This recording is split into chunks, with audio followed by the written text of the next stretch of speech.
Hello guys, in this video I'm going to show you how to rent a car on the booking.com website.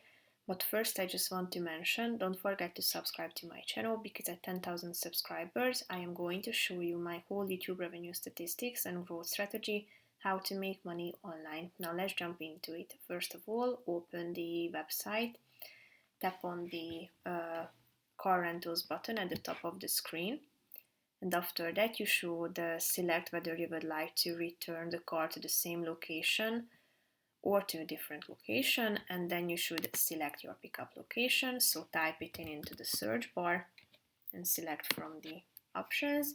Then select the pickup and return date. And then you should tap on the search button and mark whether the driver is aged between 30 and 65. Tap on the search button and then you will be able to check out the available cars in a few seconds.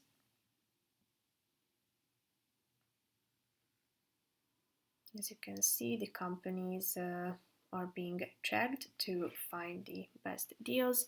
Here you can find them, you can select the type of car that you are looking for, and you can also apply filters to narrow down your search in terms of price range, specifications, mileage, kilometers, transmission, car category, and so on.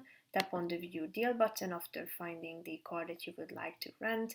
You can check out the deal and you can add extras as well. You can book it with or without full insurance. Tap on the relevant button down below and then you can add the payment information in order to proceed to checkout. So that's pretty much it for this video, guys. See you in the next one. Bye bye.